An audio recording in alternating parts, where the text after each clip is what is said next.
Things are about to get batty. Here's your look at the McFarlane Monsters classic characters with a horrifying twist, and this is Dracula.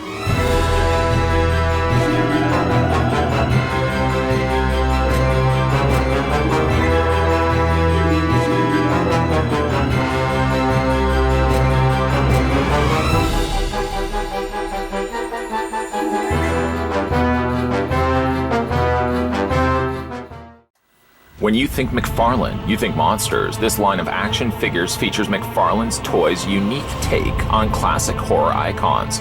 Collect all 6 and be terrified.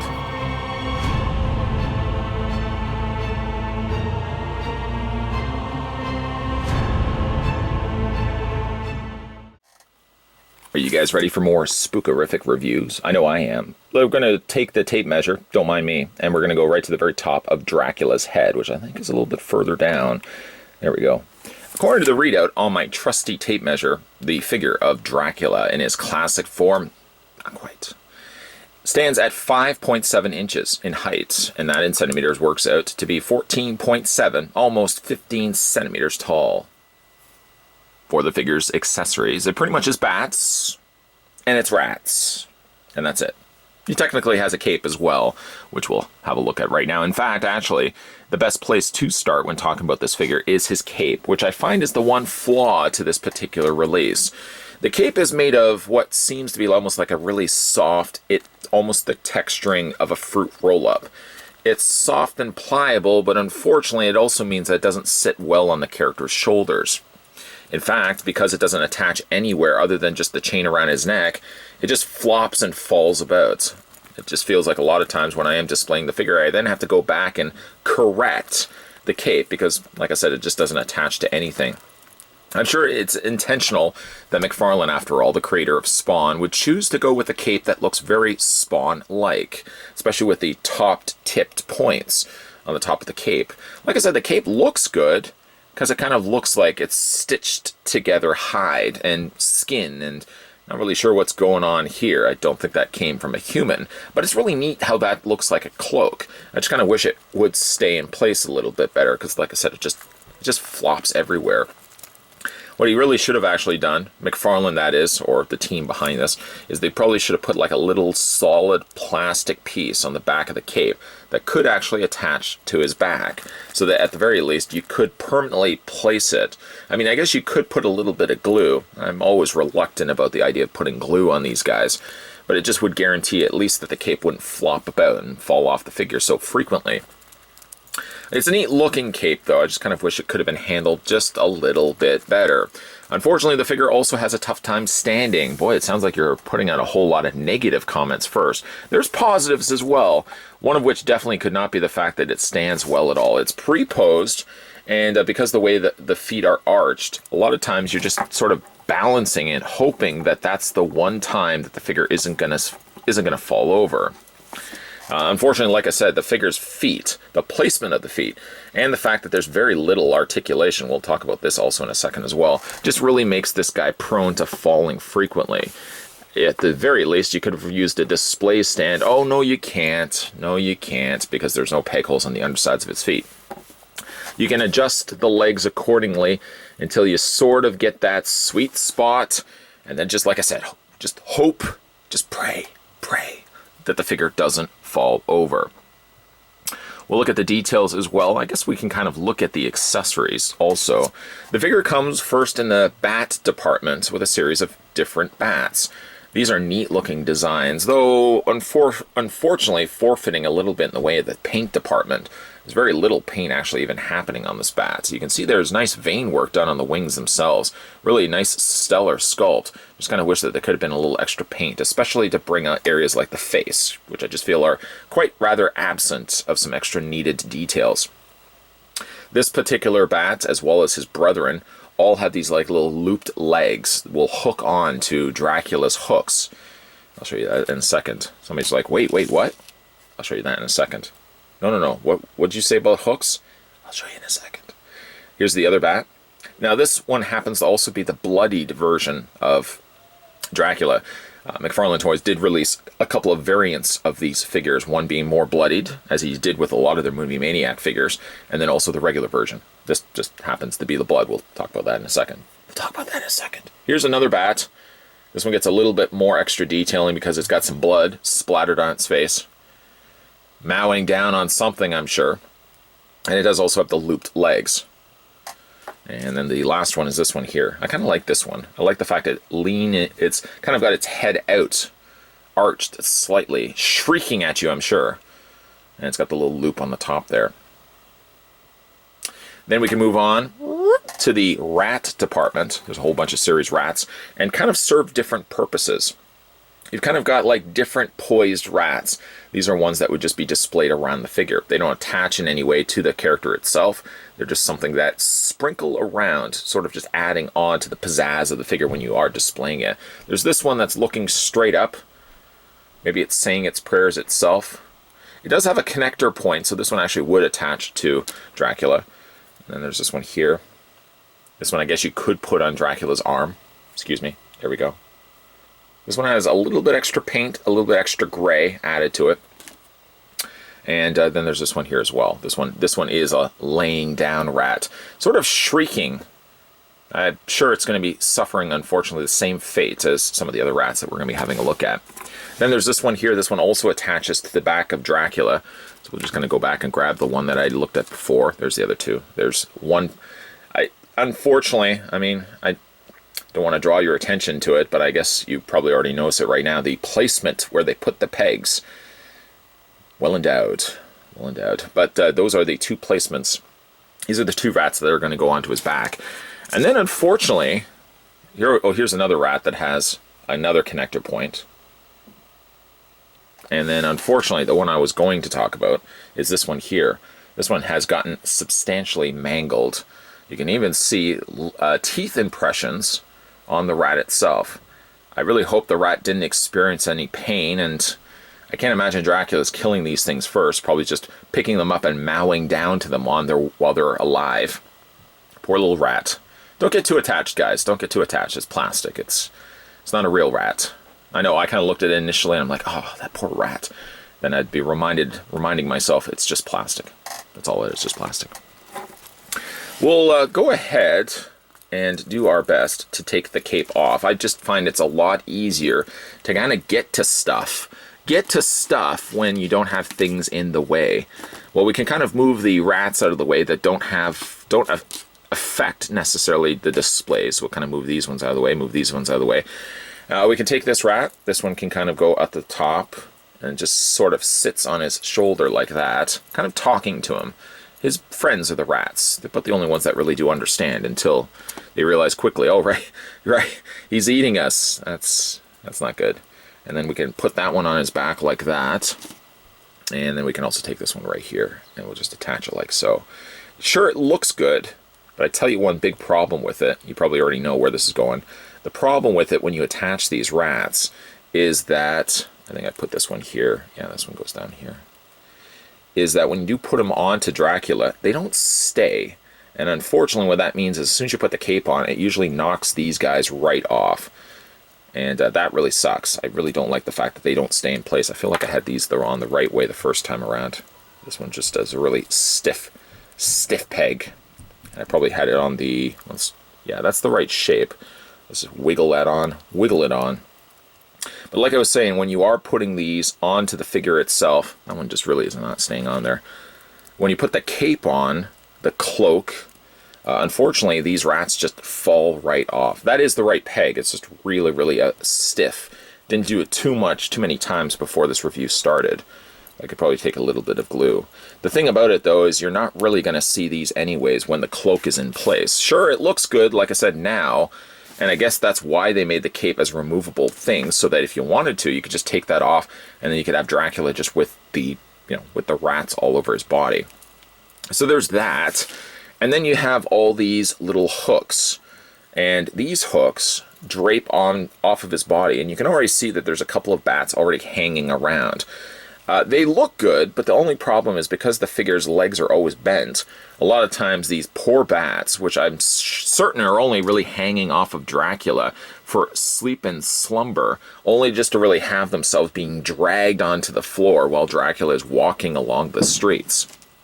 And then, like I said, there's a couple of placements where you can put these. There's a hook on the side, 2 on his arms, and then there's a couple on his back there.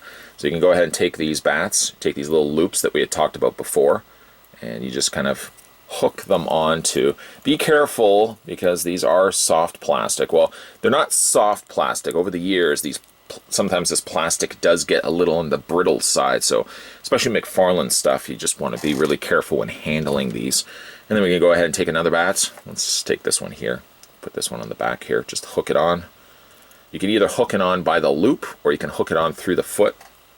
And then there's one on the back here. A couple of different hooks. I probably would almost even find myself trying to loop this around something else, just kind of partially draping it over another chain, just so I can shorten the length of it, like that. And then you got a couple of, like I said, bats just hanging around.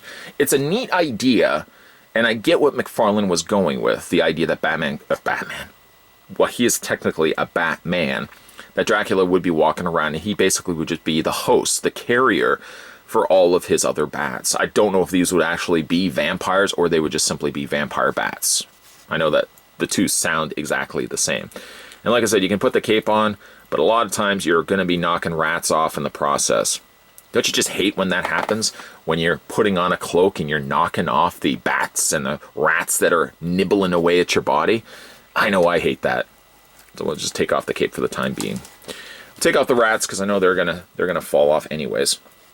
And I think actually while we're also at it, we'll just take off the bats too. Take off at least the ones that we can get access to. That one will stay on because it's already attached. This one will take off, and then we'll take off the largest bat that's just located onto the side. So I know there sounds like there's probably some negative points to be made for this particular figure. It really just more so chalks up to the fact that the figure just doesn't stand properly. I would love if this figure could have actually had peg holes on the undersides of his feet. I simply could screw holes into the bottom so I could actually get them affixed to a stand. But other than that, and other than the fact that the cape doesn't stand on or stay on the figure very well, it's a decent looking representation of Dracula. I don't know if this is actually him in mid-transformation or simply Dracula in the world of McFarlane toys comes across more bat-like than human-like. I want to feel like he's in mid-transformation. That's the story I'm attaching to it. In your imagination, you could simply add any story to it if you want. I guess the fact that he does have the very crude-looking shroud kind of lends itself more so to the idea that he always looks like this, that he's not the pristine gentleman luring women off into rooms and nibbling down on them. Instead, he's just this mangled creature that lurks in the shadows at night. Ooh, you're good at storytelling. Thank you. Having a look at his face, though, not a bad looking face. He's got blood on his teeth. Blood is trickling down the side of his jaw there. He's also got a couple of gashes there on the side of his, or on the front of his chest. Some blood on his hands. Oh. I don't know if I actually showed you. I can't remember now. We could take that one rat that was mangled, and you can just put that into his hand. There we go. Like that. So if you wanted to, you could have Dracula mowing down on the rats, and all the blood is kind of dribbling off onto his hands. I feel like I didn't mention that, so just in case I didn't, memory is, drifting sometimes. Just put that in his hand so you guys can actually see. McFarlane loves his chains. Dracula, certainly no exception here. Right up there with Spawn and some of the other characters. Lots of chain work happening here.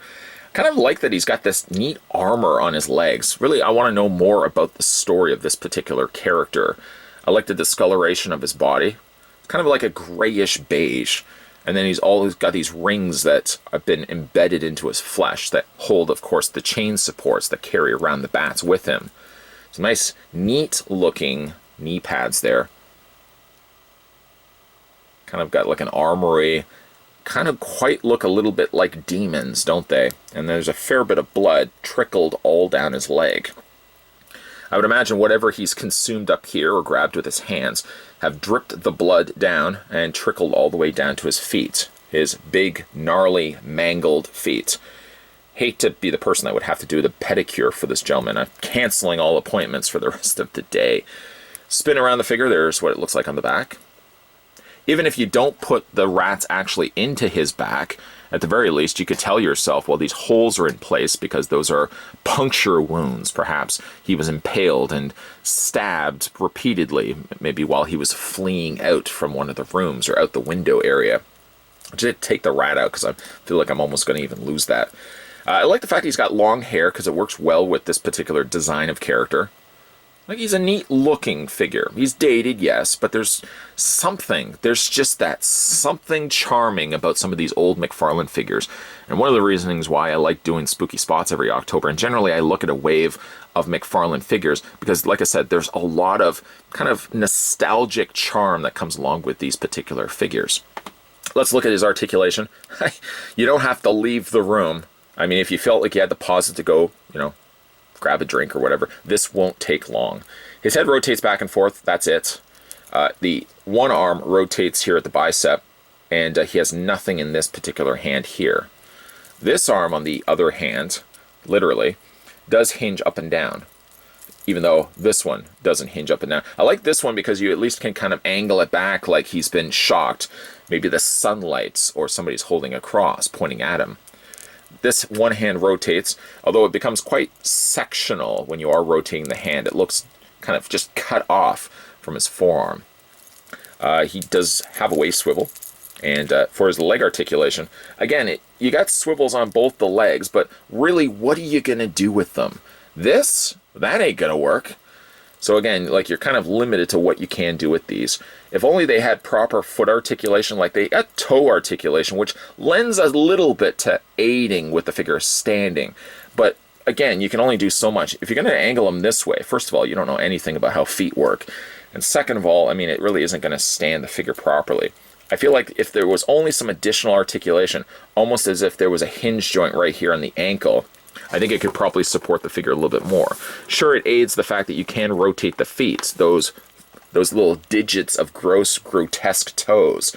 But again, like, you're really not going to do too much with them. That just looks awkward. And let me tell you, it just doesn't work properly.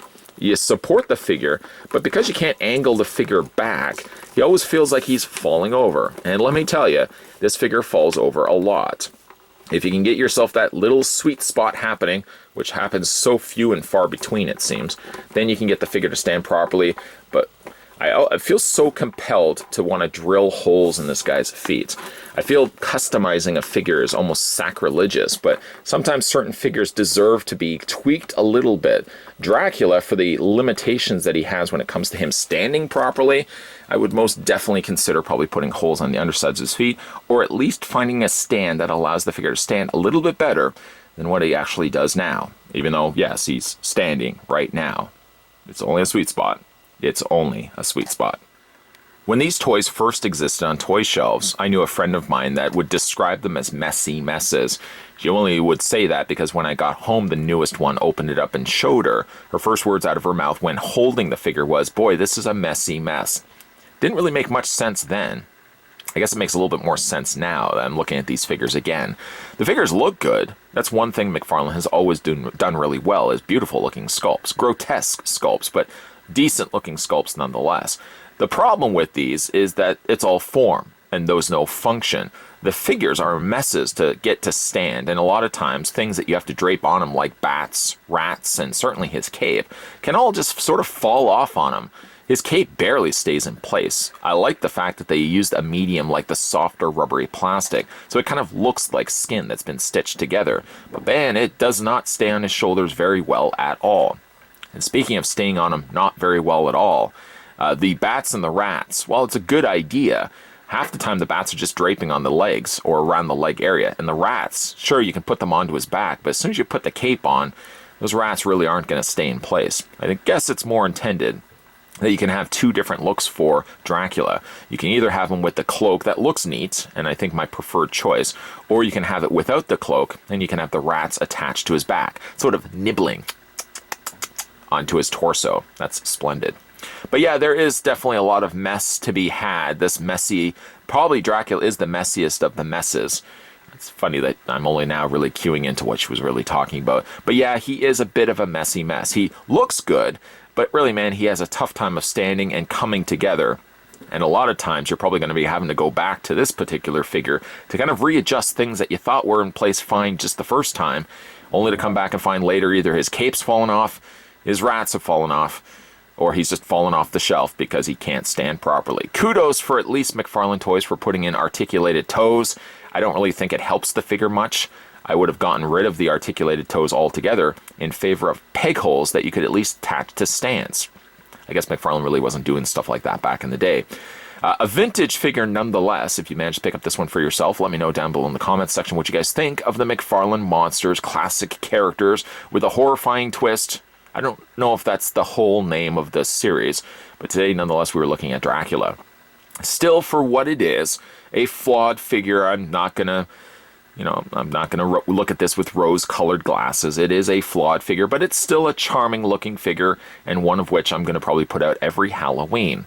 Speaking of Halloween, my friends and colleagues of the Monster Mob, there's definitely a whole lot more of spooky spots coming your way, and just FYI, between you and me, we're going to be having a look at some more McFarlane monster figures. So if this is your fancy, we're going to be having a look at the entire wave coming up shortly in future videos. Make sure you hit that subscribe button down below, swing next door to the Dark Castle in the Woods, and turn on that bell notification because, like I said, future videos will be coming soon to this channel. Thanks for watching, guys, and I'll see you guys next time.